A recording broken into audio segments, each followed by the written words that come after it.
Hello नमस्कार दोस्तों, स्वागत है आपके एक और न्यू फ्रेश वीडियो में। और आज के इस वीडियो में ऐसी कॉन्सेप्ट बाइक्स के बारे में हम लोग बात करेंगे जिनको कंपनीज ने दिखाया तो बहुत बार है लेकिन आज तक कभी लॉन्च नहीं किया है। तो इस वीडियो में टोटल 6 बाइक्स और स्कूटर्स पे हम लोग बात करेंगे जिनको कंपनी ने काफी बार तो ऑटो एक्सपो में डिस्प्लेज में लगाया, काफी ज्यादा ऑटोमोबाइल शोज में डिस्प्ले में दिखाया भी है, लेकिन कभी भी लॉन्च इनका किया नहीं है। तो अगर आपको सभी इन्फॉर्मेशन चाहिए तो वीडियो को एंड तक जरूर देखिएगा और चैनल को सब्सक्राइब जरूर से कर लीजिएगा अगर आपको ऐसी और इन्फॉर्मेटिव वीडियोस देखनी है मेरी तरफ से तो। और साथ ही में अगर कोई पर्टिकुलर बाइक से रिलेटेड अगर आपको इन्फॉर्मेशन चाहिए तो मेरे से डायरेक्टली इंस्टाग्राम पे बात कर सकते हैं। इंस्टाग्राम की लिंक नीचे आपको डिस्क्रिप्शन बॉक्स में देखने को मिल जाएगी। तो चलिए इस वीडियो को हम लोग शुरू करते हैं। तो शुरुआत करते हैं दोस्तों, यहाँ पे जो 7 नंबर बाइक है उनसे आप लोग यहाँ पे ये सोच रहे हो तो मैंने स्टार्टिंग में बोला कि यहाँ पे सिर्फ 6 बाइक्स और स्कूटर्स के बारे में आप लोगों को बताऊंगा, तो यहाँ 7 नंबर कहाँ से आ गई। तो इस लिस्ट में मैंने 7 नंबर को भी इसलिए इंक्लूड किया क्योंकि यहाँ पे हम लोग बात करेंगे मनगढ़ंत बाइक्स के बारे में जिनको लोगों ने अपने ही से सोच लिया है कि ये सब जो बाइक्स है कभी ना कभी कंपनीज की तरफ से जरूर लॉन्च की जाएगी। और ज्यादातर ये सब बजाज की बाइक्स के साथ लोगों का सोचना है। जैसे कि पल्सर NS 400 के लिए लोग मेरे को काफी पूछते हैं पल्सर NS 400 कब लॉन्च होगी, एवेंजर 400 कब लॉन्च होगी। तो ये सब बाइक्स के बारे में लोग अक्सर पूछते रहते हैं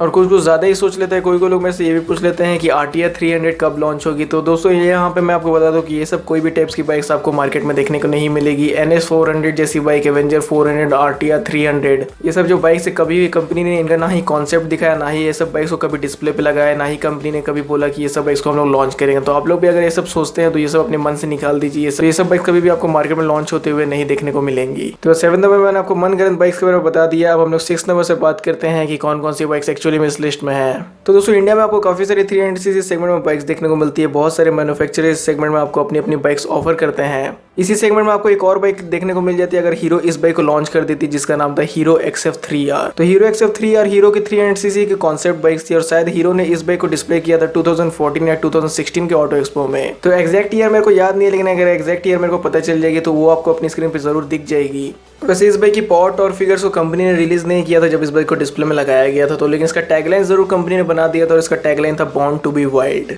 तो जो थोड़े बहुत इंजन स्पेसिफिकेशंस के डिटेल्स हीरो ने डिस्क्लोज किए थे उस समय वो ये था कि इस बाइक में 6 स्पीड गियरबॉक्स दिया गया था और इसका जो 300cc का इंजन था वो एक लिक्विड कूल्ड इंजन था और वहीं इसमें USD फोर्स भी दिया गया था और इसमें पिरेली के टायर्स भी लगे हुए थे जब इस बाइक को हीरो ने डिस्प्ले किया था। तो यही सब कुछ फीचर्स और डिटेल्स निकल के सामने आए थे जब हीरो ने इस बाइक को डिस्क्लोज किया था। तो लेकिन अनफॉर्चुनेटली हीरो ने कभी भी इस बाइक को मार्केट में लॉन्च नहीं किया। अब लॉन्च किस लिए नहीं किया इसके पीछे का रीजन आप लोग जानते ही हो कि जो इंडिया में 125cc से ऊपर वाली बाइक्स है उसमें हीरो का कुछ उतना ज़्यादा नाम नहीं। ज़्यादा लोग हीरो की जो बाइक्स है उसको 100 या 125cc सेगमेंट में पसंद करते हैं। और वहीं ये जो बाइक है 150cc 200cc की भी नहीं थी, 300cc की थी, इसलिए हीरो ने यहाँ पे रिस्क नहीं लिया और हीरो ने इस बाइक को लॉन्च नहीं किया। तो 6 नंबर में उन्होंने बात किया हीरो XF 3R के बारे में बात करते हैं जो 5th नंबर पे स्कूटर है उसके बारे में। तो दोस्तों यहाँ पे जो 5th नंबर पे स्कूटर है, अगर ये स्कूटर मार्केट में लॉन्च हो जाती तो 125cc सेगमेंट में आपको काफ़ी ज़्यादा अच्छी स्कूटर देखने को मिलती है और वहीं इसकी जो बॉडी डायमेंशन है ये भी काफ़ी ज़्यादा वाइड है जिसकी वजह से इसकी रोड प्रेजेंस भी आपको काफ़ी ज़्यादा अच्छी देखने को मिल जाती। तो वैसे एक्चुअली में होंडा की तरफ से ये स्कूटर को सेल भी किए जाते हैं इंटरनेशनल मार्केट में, लेकिन होंडा ने ये स्कूटर को सिर्फ इंडिया में एज अ शोकेस के लिए लगवाया था, सिर्फ डिस्प्ले में लगवाया था। लेकिन कब कंपनी इसकी लॉन्च करेगी या नहीं करेगी इस पे ऐसा कोई भी क्लैरिफिकेशन नहीं आया है। वैसे जनवरी में एक न्यूज़ आया था कि होंडा अपनी PCX स्कूटर पे काम कर रही है, जो PCX स्कूटर वो इंडियन मार्केट में लॉन्च करेगी, लेकिन वो भी न्यूज़ कितनी ज़्यादा सही थी या गलत थी उस पर भी होंडा ने कोई भी क्लैरिफिकेशन नहीं दिया।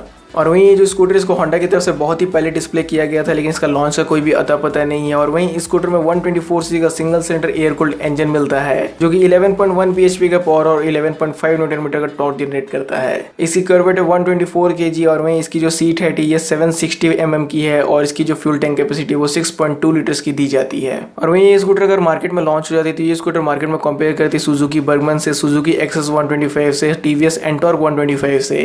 तो ये सब स्कूटर से ये स्कूटर मार्केट में कंपेयर करती। और वहीं इसका डिज़ाइन लैंग्वेज अभी तक से आप लोगों ने देख ही लिया होगा, तो आपको इसका डिज़ाइन कैसा लगा कमेंट सेक्शन में ज़रूर बताइएगा। बात करते हैं जो 4th नंबर बाइक है उसके बारे में। तो दोस्तों यहाँ पर जो 4th नंबर बाइक है एक्चुअली ये बाइक के लिए लोग काफ़ी समय से वेट कर रहे हैं, लेकिन लगता है लोगों का जो वेट है ये वेट ही में रहेगा क्योंकि ये जो बाइक है इसको भी कंपनी लॉन्च करने का जो प्लान है उसको भूल ही गई है। तो TVS जेपलिन के बारे में आप लोगों को ज़्यादा बताने की ज़रूरत नहीं है। TVS जेपलिन जो ये TVS की तरफ से एक आने वाली क्रूज़र बाइक है, लेकिन ये कब आएगी, आएगी भी नहीं आएगी, TVS ने अभी तक से इस पर कोई क्लैरिफिकेशन नहीं दिया है। तो मेरे फील्ड के कुछ और भी बंदे लोगों से मैंने इस बाइक के बारे में डिस्कस किया, साथ में मैंने यहाँ पे जर्नलिस्ट लोग से भी बात की, लेकिन इस बाइक की जो इन्फॉर्मेशन है वो किसी के पास भी क्लियर नहीं है।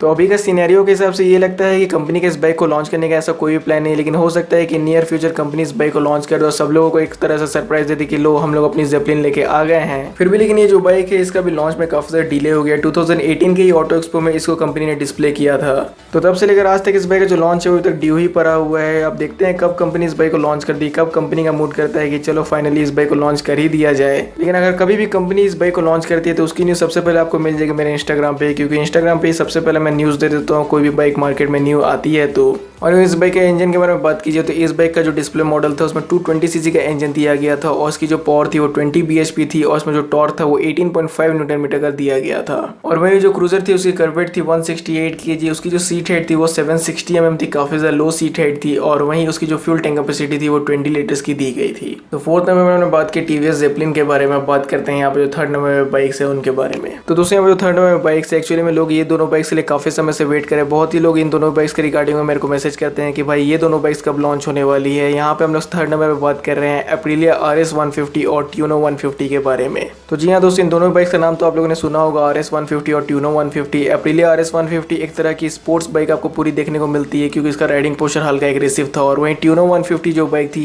इसमें आपको राइडिंग पोस्चर उतना एग्रेसिव नहीं, एक तरह का टूरिंग बाइक टाइप की राइडिंग पोस्चर इसमें दी गई थी। तो ये सब तो बात है इनके एस्थेटिक्स और एर्गोनॉमिक्स के बारे में। लेकिन इस साल के दिल्ली ऑटो एक्सपो में भी मैंने देखा था कि एप्रिलिया के फ्लीट में इन दोनों बाइक्स को डिस्प्ले में नहीं रखा गया था। और वहाँ पे मेरे को ये चीज़ देख के समझ में आ ही गई थी कि कंपनी का अभी इन दोनों बाइक्स को लॉन्च करने का कोई भी प्लान नहीं, कोई भी कंपनी का मूड नहीं इन दोनों बाइक्स को लॉन्च करने के लिए। तो इसलिए यहाँ पे मैं कहना चाहूँगा कि जो लोग भी इन दोनों बाइक्स के बारे में सोच रहे हैं कि ये दोनों बाइक्स जल्दी आपको मार्केट में देखने को मिल जाएगी, तो अगर आप लोग वेट बहुत ज़्यादा कर सकते हो तो करने में कोई बुराई नहीं है। लेकिन मैं आप लोगों को बोलूँगा कि बेटर ऑप्शन ये रहेगा कि आप इनकी ऑल्टरनेटिव बाइक्स को खरीद लीजिए। इन दोनों ही बाइक्स के डिस्प्ले मॉडल में 150 सीसी इंजन दिया गया था जो कि 18 bhp पावर और 14 न्यूटन मीटर का टॉर्क जनरेट करता था। और वहीं इन दोनों बाइक्स में 6 स्पीड गियरबॉक्स का यूज़ किया गया था। इसका जो इंजन था वो एक लिक्विड कूल्ड इंजन था। तो ये दोनों बाइक्स मार्केट में आएंगे कि या नहीं आएंगे, यहाँ पे मैंने आप लोगों को अपना ओपिनियन बता दिया। अब आप लोग जरूर बताइए कमेंट सेक्शन में कि अब एप्रिलिया को इन दोनों बाइक्स को लॉन्च करना चाहिए या नहीं करना चाहिए, या फिर अब रहने ही देना चाहिए कि जब इतने डिले हो गए तो भाई रहने ही तो। लेकिन एक छोटी सी बात यहाँ पे मैं और ऐड करना चाहूँगा, अगर एप्रिलिया RS 150 या ट्यूनो 150 में से दोनों में से कोई भी एक बाइक लॉन्च हो जाती तो R15 V3 के लिए काफी अच्छी कॉम्पिटिटर होती। थर्ड नंबर में उन्होंने बात की एप्रिलिया RS 150 और ट्यूनो 150 के बारे में बात करते हैं जो सेकंड नंबर में बाइक है उसके बारे में। तो दोस्तों यहाँ पे सेकंड नंबर में फिर से एक हीरो की बाइक आ गई और वहीं ही जो हीरो की कॉन्सेप्ट बाइक थी ये मिडिल वेट स्पोर्ट सेगमेंट की बाइक थी और वहीं इस बाइक का नाम था हीरो हैस्टर 620। तो जी हाँ दोस्तों, आज से कुछ साल पहले यानी 2014 के ऑटो एक्सपो में हीरो ने इस टाइप की बाइक को शोकेस किया था, इस टाइप की बाइक को डिस्प्ले में लगवाया था। 620 सीसी की बाइक हीरो की तरफ से यानी मिडिल वेट स्पोर्ट सेगमेंट की बाइक हीरो की तरफ से, क्या आप लोग बिलीव करोगे? तो हीरो हैस्टर भले कभी भी हीरो ने लॉन्च नहीं किया, लेकिन हीरो हैस्टर पहली वैसी बाइक बन गई थी जो कि कोई भी इंडियन मैन्युफैक्चरर की तरफ से डिस्प्ले में लगवाई गई थी एक मिडिल वेट स्पोर्ट सेगमेंट में। तो आप लोगों को क्या लगता है कि हीरो हैस्टर को कंपनी ने लॉन्च नहीं किया, ये ठीक था कंपनी के लिए या फिर इस बाइक को लॉन्च करना चाहिए था? तो अपने ओपिनियंस को जरूर कमेंट सेक्शन में बताइएगा। और वहीं इस बाइक में 620 सीसी का इंजन दिया गया था इसके डिस्प्ले मॉडल में और इसमें 78 bhp का पावर 72 न्यूटन मीटर का टॉर्क मिल जाता था। ये हीरो की पहली ऐसी बाइक थी जिसको डिस्प्ले किया गया था ट्विन सिलेंडर इंजन के साथ और वहीं यहाँ पे इसमें लिक्विड कूलिंग सिस्टम का यूज किया गया था। इसमें 6 स्पीड गियरबॉक्स दिया गया था और इसकी जो कर्वेट थी 160 kg थी। इसकी फ्यूल टैंक कैपेसिटी थी 15 लीटर्स की। और वहीं इस बाइक में ना कि वी ट्विन इंजन का यूज किया गया था ना ही इनलाइन 2, इसमें आपको पैरेलल ट्विन इंजन दिया गया था। तो सेकंड नंबर पे थी हीरो की हैस्टर जो कि आज तक कॉन्सेप्ट बाइक्स के साथ कॉन्सेप्ट बाइक ही बनी रह गई है, कभी भी कंपनी ने इस बाइक को लॉन्च नहीं किया। तो अब हम लोग बात करते हैं यहाँ पे जो फर्स्ट नंबर बाइक है उसके बारे में। तो दोस्तों यहाँ पे जो फर्स्ट नंबर बाइक है फिर से बाइक आ गई है एक हीरो की और वही हीरो ने इस बाइक को डिस्प्ले किया था 250 सीसी इंजन के साथ। और वही हीरो की पहली ऐसी कॉन्सेप्ट बाइक थी जिसमें कि 250 सीसी का इंजन का यूज किया गया था। इस बाइक का नाम था हीरो HX 250R। तो हीरो HX 250R एक प्रॉपर स्पोर्ट्स बाइक थी जिसमें कि आपको फुल फेयरिंग डिजाइन देखने को मिल जा रही थी। तो ये भी बाइक को हीरो ने काफी समय पहले डिस्प्ले किया था, लेकिन आज तक कभी भी कंपनी ने इस बाइक को लॉन्च नहीं किया। अब यहाँ पर भी आप लोग जानते हैं कि हीरो क्यों अपनी बड़ी सीसी वाली बाइक्स यानी हाई डिस्प्लेसमेंट वाली बाइक्स को लॉन्च नहीं करती है, क्योंकि कंपनी सोचती है कि यहाँ पर रिस्क है कि कहीं ये सब जो बाइक्स है मार्केट में फ्लॉप ना हो जाए। तो ये जो हीरो HX 250R थी इसकी जो डिस्प्ले मॉडल थी इसमें 249 सीसी का इंजन का यूज किया गया था, 31 bhp का पावर, 23 न्यूटन मीटर का टॉर्क उसमें दिया जा रहा था। उस बाइक की कर्वेट थी 140 kg और उसकी जो फ्यूल टैंक कैपेसिटी थी वो 12.9 लीटर्स की थी और साथ में 6 स्पीड गियरबॉक्स दिया गया था और उसका भी जो इंजन था वो एक लिक्विड कूल्ड इंजन था। तो दोस्तों फर्स्ट टाइम वालों ने बात की है हीरो HX 250R के बारे में। तो ये भी बाइक के बारे में अपना ओपिनियन जरूर शेयर करिए कि हीरो को 250 सीसी सेगमेंट में ट्राई आउट करना चाहिए था कि नहीं, कि कंपनी इस सेगमेंट को ट्राई नहीं किया, यही कंपनी के लिए ज्यादा बेटर था। तो अपने ओपिनियन को जरूर कमेंट सेक्शन में शेयर करिएगा। तो यही सब कुछ बाइक थे इस लिस्ट में जिसके बारे में मैंने आप लोगों को बताया जो कि कंपनी की कॉन्सेप्ट बाइक है और आज तक कंपनीज ने कभी भी इन सभी बाइक्स को लॉन्च नहीं किया। और आपको ये वीडियो पसंद आता है तो जरूर से लाइक करिए, चैनल को सब्सक्राइब नहीं किया तो सब्सक्राइब भी कर लीजिएगा। और आपको वीडियो देखने के लिए थैंक यू।